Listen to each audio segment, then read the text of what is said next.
Hai teman-teman, berjumpa lagi dengan saya Renati Raja Gugu NPMA 1021044 dari Prodi Pendidikan Fisika kelas B. Jadi teman-teman, di sini aku akan kembali menemani teman-teman. Kita akan belajar bersama-sama di materi yang baru. Oke teman-teman, ada yang bisa tebak nggak materi pembelajaran kita tentang apa? Ayo teman-teman, apa materi pembelajaran kita? Iya, benar sekali. Materi pembelajaran kita yaitu kepemimpinan sekolah efektif. Teman-teman tahu nggak itu ada di bab berapa? Di bab 12. Yeay.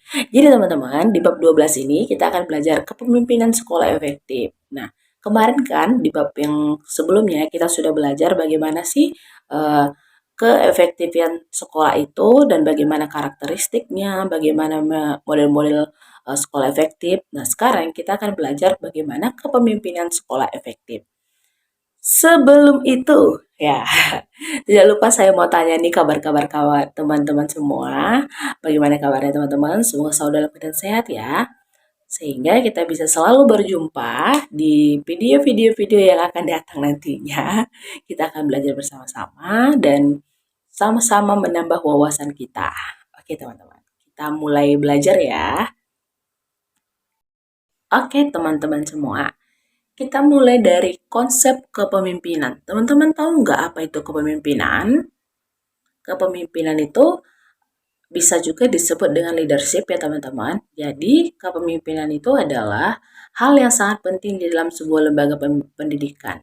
Di mana kepemimpinan di dalam lembaga pendidikan itu berkaitan dengan bagaimana kepala sekolah mampu untuk mendorong kinerja para guru serta menunjukkan sifat yang bersahabat, dekat, perhatian, serta penuh pertimbangan terhadap para guru baik secara kelompok maupun secara individual.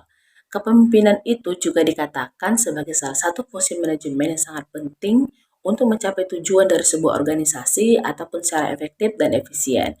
Jadi teman-teman, kepemimpinan di sini adalah salah satu fungsi manajemen untuk mencapai tujuan dari sebuah organisasi. Jadi kepemimpinan itu adalah kita bisa mengontrol kepemimpinan organisasi itu sehingga kita bisa menjalankannya dengan baik. Nah, unsur-unsur kepemimpinan itu seperti yang pertama, proses pemberi arahan. Artinya, seorang pemimpin itu harus membangun hubungan manusiawi antara dirinya dan anggota bawahannya. Dengan adanya interaksi antara atasan dan bawahan secara efektif, maka arahan-arahan yang diberikan akan berjalan secara efektif pula ya teman-teman. Yang kedua adalah memberi motivasi. Jadi, motivasi itu seperti motivasi sesuatu yang pokok yang membuat seseorang itu menjadi terdorong ya teman-teman. Jadi, hal yang perlu dilakukan oleh seorang pemimpin adalah memberikan kesadaran diri pada anggota atau karyawannya bahwa kerja merupakan suatu kebutuhan, bahwa kerja merupakan suatu hal yang wajib yang kita lakukan untuk membuat diri kita bisa lebih banyak belajar dari hal-hal yang pernah kita lakukan ya teman-teman sekalian. Berikutnya yang ketiga, mampu untuk menciptakan rasa percaya diri. Jadi teman-teman dengan adanya pemberian motivasi secara terus-menerus pada karyawan maka akan menumbuhkan rasa memiliki. Rasa memiliki ini bisa disebut juga dengan sense of belonging. Jadi pada diri anggota atau karyawan itu harus bisa kita menumbuhkan rasa memiliki dengan pemberian motivasi yang telah kita lakukan ya teman-teman. Jadi membangkitkan rasa percaya diri itu sangat penting teman-teman karena rasa percaya diri itu ikut menumbuhkan keyakinan terhadap kemampuan diri sendiri di dalam menjalankan tugas. Jadi dalam upaya membangun rasa percaya diri, seorang pemimpin harus meningkatkan rasa profesionalismenya untuk mengendalikan organisasi atau lembaga utamanya di hadapan anggota atau karyawannya. Berikutnya mempengaruhi dan menggerakkan. Jadi, diharapkan pemimpin itu bisa mempengaruhi dan menggerakkan karyawannya lewat motivasi yang diberikan ya teman-teman. Jadi pemimpin lingkungan kerja itu atau organisasi harus mampu mempengaruhi anggota tim itu teman-teman untuk melaksanakan sesuatu yang positif yang bisa membantu organisasi. Jadi di samping itu harus mampu mempengaruhi pemimpin juga harus mampu menggerakkan anggota timnya untuk melakukan suatu perubahan positif di dalam organisasi. Jadi karena pemimpin yang efektif akan mengilhami maupun mempengaruhi dan memotivasi orang lain serta menjadi ujung tombak di dalam menggerakkan perubahan yang memberikan manfaat yang baik. Jadi teman-teman, ada beberapa hal yang harus diperhatikan untuk mendapatkan pengikut. Jadi hal-hal tersebut adalah yang pertama, agar tetap hidup. Jadi setiap orang itu harus berjuang untuk memenuhi kebutuhan atau melepaskan ketegangannya. Yang kedua, sejumlah sarana diperlukan untuk memenuhi kebutuhan makanan, uang, kekuatan fisik, pengetahuan, dan sebagainya. Itu benar sekali ya teman-teman, karena sarana itu bisa menunjang segala hal yang dibutuhkan dalam proses kepemimpinan itu. Seperti hal-hal itu seperti perkakasnya, kekuatan fisiknya, pengetahuan, dan lain-lain ya teman-teman. Berikutnya, yaitu kebanyakan kebutuhan individu terpenuhi dalam hubungan dengan sesama atau kelompok. Maka orang lain kelompok menjadi sarana tempat kita bergantung, terutama untuk pemenuhan kebutuhan. Selanjutnya, orang secara aktif mencari suatu hubungan bila melihat bahwa ada orang lain di situ yang mempunyai sarana untuk memenuhi kebutuhan mereka. Orang kemudian bergabung dalam kelompok karena berharap bahwa sebagai anggota mereka mempunyai sarana untuk memenuhi kebutuhan. Sebaliknya, orang akan meninggalkan suatu kelompok bila kelompok itu tidak lagi dapat memuaskan kebutuhan mereka. Selanjutnya, anggota kelompok menerima pengaruh dan pengarahan seseorang. Jadi pemimpin hanya bila mereka memandangnya sebagai seseorang yang dapat menyediakan sarana guna pemenuhan kebutuhan mereka. Baiklah teman-teman, kita akan belajar faktor yang mempengaruhi perilaku kepemimpinan. Jadi faktor-faktor itu seperti yang pertama ada faktor internal teman-teman. Jadi faktor internal itu merupakan faktor yang berasal dari dalam diri dari pemimpin itu sendiri. Misalnya nilai atau hal yang dikejar dalam kepemimpinan, pengertiannya tentang kepemimpinan, cara orang menduduki pangkat kepemimpinannya, pengalaman dalam kepemimpinan, pandangan seseorang tentang manusia. Kita akan bahas satu-satu ya teman-teman. Jadi teman-teman sekalian, faktor internal yang pertama itu ada pengertiannya tentang kepemimpinan. Artinya, orang yang memandang sebagai status dan hak tidak akan sama perilakunya dengan orang yang memandang kepemimpinan sebagai pelayanan bagi kesejahteraan orang-orangnya. Yang berikutnya nilai atau hal yang dikejar dalam kepemimpinan. Artinya, seseorang pemimpin yang menganggap prestasi kelompok merupakan hal yang harus dikejar. Akan berbeda dari pemimpin yang lebih menghargai kekurangan orang-orangnya, pasti. Berikutnya cara orang menduduki pangkat kepemimpinannya nih teman-teman. Artinya itu adalah orang yang memimpin karena diangkat bukan karena kecakapan atau berbeda dari orang yang menjadi pemimpin karena kecakapannya sudah terbukti. Kecakapan itu adalah keahliannya ya teman-teman. Berikutnya pengalaman dalam kepemimpinan. Artinya seorang pemimpin yang sudah biasa memiliki gaya orientasi kerja tinggi dan orientasi bawahan rendah. Jadi cenderung menggunakan gaya tanpa memperhitungkan lingkungan orang-orang yang dipimpin atau situasi kepemimpinan yang ada. Faktor yang berikutnya adalah faktor yang berasal dari kelompok yang dipimpin. Jadi keadaan kelompok itu seperti kematangan, kekompakan, latar belakang, pendidikannya, pengalaman, latar belakang sosial budaya itu seperti apa ya teman-teman. Yang berikutnya ada faktor lembaga yang dipimpin, seperti jenis dan tujuan sekolahnya seperti apa, kurikulum yang diterapkan seperti apa. Berikutnya faktor-faktor legal. Jadi faktor-faktor legal itu yang dimaksudkan adalah seorang pemimpin pendidikan akan berhadapan dengan peraturan-peraturan formal dari instansi struktur di atasnya dan akan mempengaruhi perilakunya. Misalnya peraturan pemerintah, undang-undang, dan kebijakan lainnya ya teman-teman. Faktor yang berikutnya adalah faktor lingkungan sosial. Nah, lingkungan sosial ini merupakan keadaan masyarakat sekitarnya. Misalnya, faktor ekonominya seperti apa, pandangan masyarakat tentang faktor tersebut seperti apa, kemudian pendidikan masyarakat yang ada di situ seperti apa.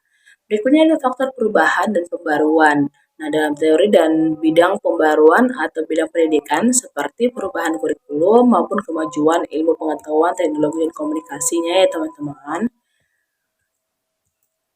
Berikutnya kita akan belajar teori kepemimpinan. Nah, teori kepemimpinan itu yang pertama dikenal dengan teori orang terkemuka atau Great Man Theory. Jadi, kelompok teori ini disusun berdasarkan cara induktif dengan mempelajari sifat-sifat yang menonjol dari pemimpin atas keberhasilan tugas yang dijalankan. Nah, Jadi dalam teori ini disebutkan bahwa kepemimpinan orang-orang besar didasarkan atas sifat yang dibawa sejak lahir, jadi merupakan sesuatu yang diwariskan ya teman-teman. Berikutnya ada teori lingkungan atau environmental theory. Jadi dalam teori ini dikatakan bahwa munculnya pemimpin itu merupakan hasil dari sebuah proses waktu.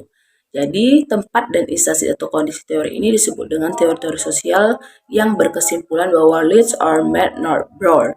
Artinya pemimpin itu dibentuk bukan untuk dilahirkan. Yang berikutnya ada teori pribadi dan situasi atau personal situation theory. Jadi, teori ini merupakan kombinasi dari kedua teori seperti teori orang terkemuka atau great man theory maupun teori lingkungan atau environmental theory. Teori ini pada dasarnya mengakui bahwa kepemimpinan itu merupakan gabungan dari tiga faktor. Yang pertama, perangkai atau sifat pribadi pemimpin. Yang kedua, sifat dari kelompok dan anggota. Dan yang ketiga, kejadian atau masalah-masalah yang dihadapi kelompok. Yang keempat, teori interaksi dan harapan atau interaction expectation theory. Artinya, teori ini mempunyai tiga variabel. Yang pertama, yaitu aktivitas, yang kedua interaksi, yang ketiga sentimen atau harapan. Jadi berdasarkan variabel-variabel tersebut, maka struktur dalam interaksi akan menentukan arah daripada aktivitas. Yang berikutnya itu ada teori humanistik ya teman-teman. Teori ini melihat manusia adalah motivasi organisme yang memiliki struktur dan sistem kontrol tertentu. Jadi di antara tokohnya adalah Likert, ia menyatakan bahwa kepemimpinan merupakan suatu proses yang saling berhubungan di mana seseorang pemimpin harus memperhitungkan harapan-harapan dan nilai-nilai dan keterampilan individual dari mereka yang terlibat dalam interaksi ya teman-teman. Oke teman-teman, nah di dalam teori kepemimpinan itu pastinya diperlukan syarat-syarat untuk kepemimpinan pendidikan. Nah, di dalam syarat-syarat itu juga terdapatkan prinsip-prinsip. Jadi, kepemimpinan pendidikan yang efektif itu adalah kepemimpinan yang mampu mempengaruhi orang lain dan untuk diajak bekerja sama dalam meningkatkan mutu pendidikannya, teman-teman. Jadi, eh, kepemimpinan itu diperlukan syarat-syarat. Yang pertama, seorang pemimpin harus memiliki kepribadian yang terpuji, seperti periang, ramah, bersemangat, dan pemberani, murah hati, percaya diri, dan memiliki kepekaan sosial yang tinggi. Yang kedua, paham dan menguasai tujuan yang hendak dicapai dan mampu mengkomunikasikan kepada bawahan dan stakeholder-nya ya teman-teman. Berikutnya memiliki wawasan yang luas di bidang tugasnya dan bidang-bidang lain yang relevan. Kenapa harus memiliki wawasan yang luas? Karena pemimpin itu harus bisa mengontrol para anggota-anggotanya ya teman-teman untuk melakukan pekerjaan-pekerjaan yang memberikan motivasi, dukungan, arahan. Berikutnya berpegang pada prinsip-prinsip umum kependidikan. Prinsip-prinsip umum kependidikan itu seperti konstruktif, kooperatif, kreatif, partisipatif, pendelegasian yang baik atau proporsional, memahami dan menerapkan prinsip kepemimpinan Pancasila yang dikemukakan Kejar Dewantara, di mana teman-teman masih ingat nggak prinsip Pancasila yang dikembangkan Kejar Dewantara? Teman masih ingat nggak? Oke, saya kasih tahu ya teman-teman. Jadi uh, artinya itu adalah seorang pemimpin itu harus mampu memberikan suatu teladan. Nah, jadi di tengah kesibukan harus juga mampu membangkitkan atau mengunggah semangat dan seseorang itu harus memberikan dorongan moral dan semangat kerja dari belakangnya teman-teman. Jadi pemimpin itu harus memiliki prinsip itu karena prinsip prinsip itu harus bisa diterapkan pemimpin karena pemimpin itu kan yang mengontrol karyawan-karyawannya ya teman-teman. Jadi pemimpin itu yang pertama tadi di depan itu harus memberikan suatu teladan. Yang kedua itu di tengah-tengah kesibukannya, pemimpin itu harus juga mampu membangkitkan atau mengubah semangat karyawan-karyawannya teman-teman. Terus yang ketiga, seseorang itu harus mampu memberikan pendidikan dorongan moral dan semangat kerja dari belakang. Itu ya teman-teman. Oke teman-teman, berikutnya yaitu fungsi kepemimpinan, di mana fungsi kepemimpinan itu yang pertama fungsi instruksi. Artinya fungsi ini bersifat komunikasi satu arah. Pemimpin itu sebagai komunikator merupakan pihak yang menentukan apa, bagaimana, bila mana, dan di mana perintah itu dikerjakan agar keputusan dapat dilakukan secara efektif.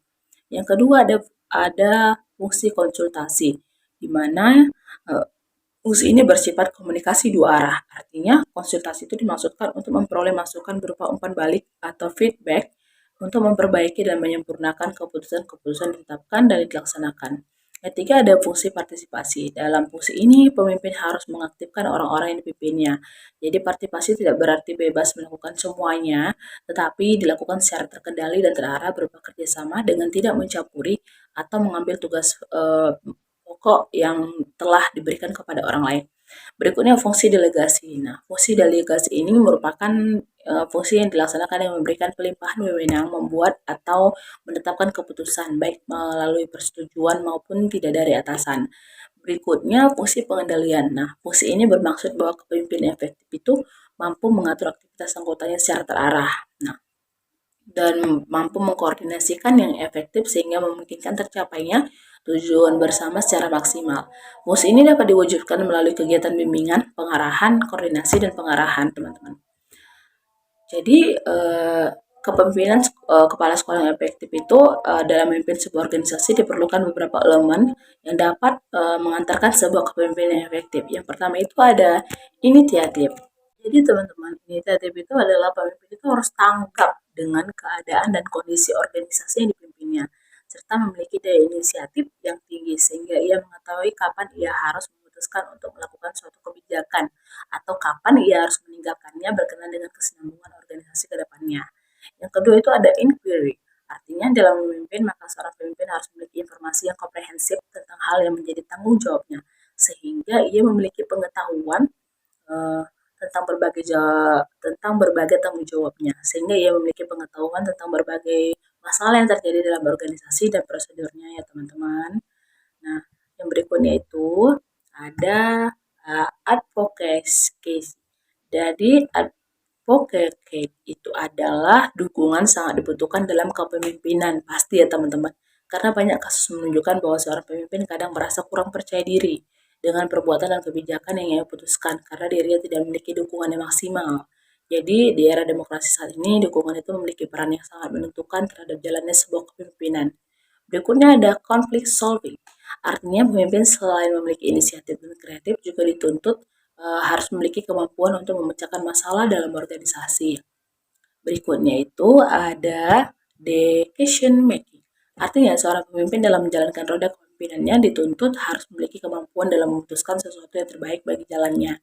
Berikutnya itu ada creative way, artinya jiwa kritis ini menuntut kejelian pemimpin dalam memimpin sebuah organisasi. Ia dituntut untuk jeli dan teliti dalam menjalankan organisasi serta dalam mengevaluasi segala hal yang berkaitan dengan organisasi dan menentukan mana yang harus dipertahankan dan dikembangkan dari organisasi di masa mendatang dan di mana yang harus ditinggalkan dan diganti dengan kebijakan yang lebih baik.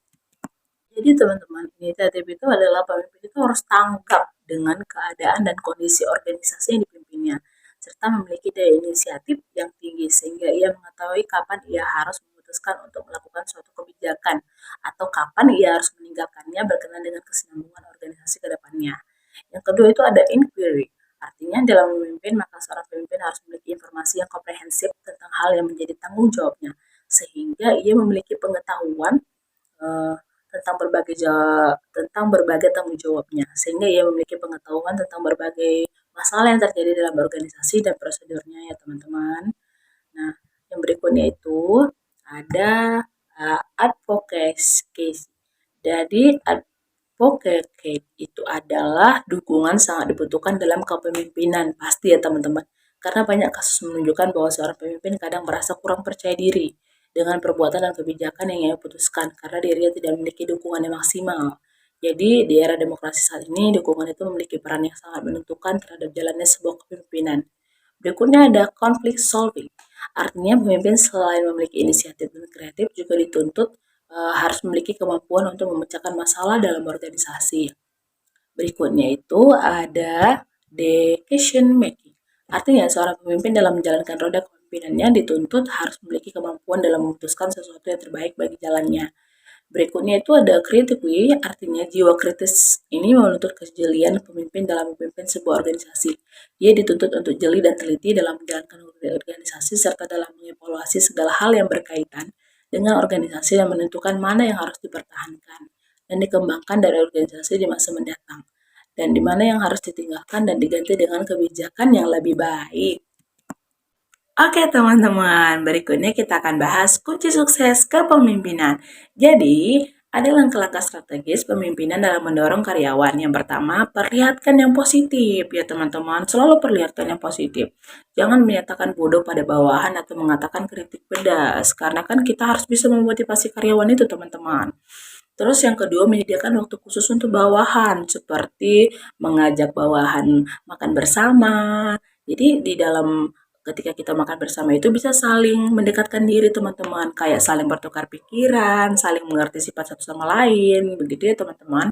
Berikutnya mengetahui minat dan bakat. Jadi mengetahui minat dan bakat itu artinya kita bisa mengenali minat dan bakat setiap karyawan kita sehingga kita bisa menempatkannya pada posisi pekerjaan yang harus ditempuhnya teman-teman.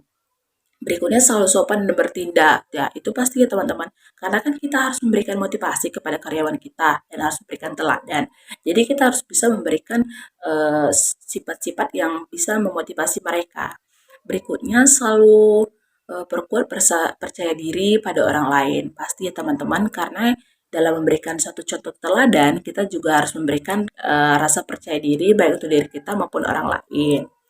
Berikutnya membantu pekerjaan jika dibutuhkan. Jadi seorang pemimpin itu tidak hanya mengontrol ya teman-teman, tetapi pemimpin itu harus bisa memberikan uh, contoh seperti membantu pekerjaan itu jika dibutuhkan.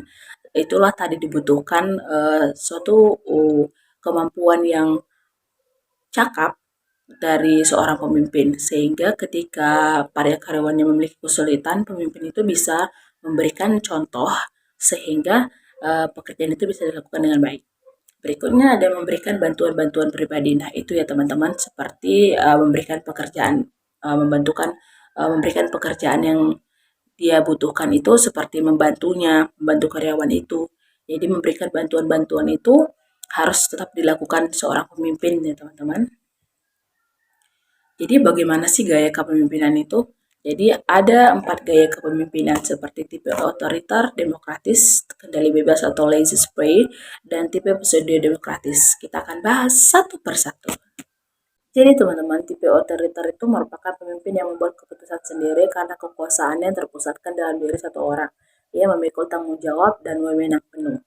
Yang berikutnya ada demokratis, di mana pemimpin yang berkonsultasi dengan kelompok itu mengenai masalah yang menarik perhatian mereka serta memberikan dapat menyumbangkan sesuatu. Berikutnya ada kendali bebas atau laissez faire, itu merupakan pemimpin itu memberi kekuasaan pada bawahan, di mana kelompok dapat mengembangkan sasaran sendiri dan memecahkan masalah sendiri. Pengarahan tidak ada satu hanya sedikit pada tipe ini pemimpin seperti tidak melakukan fungsi kepemimpinan dan sifat kepemimpinannya tidak tampak. Berikutnya ada tipe pseudo demokratis. Nah, tipe pseudo demokratis ini disebut juga dengan tipe demokratis semua, di mana seorang pemimpin yang punya tipe ini hanya nampaknya saja yang demokratis, padahal sebenarnya tidaknya bersifat otoriter atau absolut. Dari segala materi yang telah dipaparkan, mudah-mudahan bisa menambah wawasan teman-teman ya mengenai teori kepemimpinan. Jadi saya mau tanya nih kepada teman-teman, ada yang berniat sebagai seorang pemimpin dari materi yang telah dipaparkan?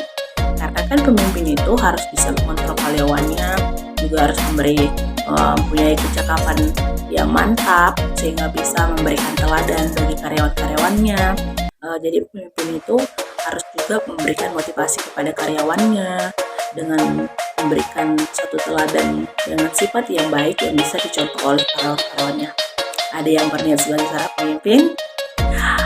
Pasti ya teman-teman, jadi seorang pemimpin itu tidak hanya di dalam organisasi, menjadi seorang pemimpin dalam diri sendiri juga bisa seperti ya teman-teman. Seperti bisa mengatur diri sendiri untuk menjadi lebih baik, mengarahkan diri sendiri untuk melakukan hal-hal yang baik. Itu bisa dimulai dari diri sendiri ya teman-teman. Jadi banyak belajar ya teman-teman menjadi seorang pemimpin.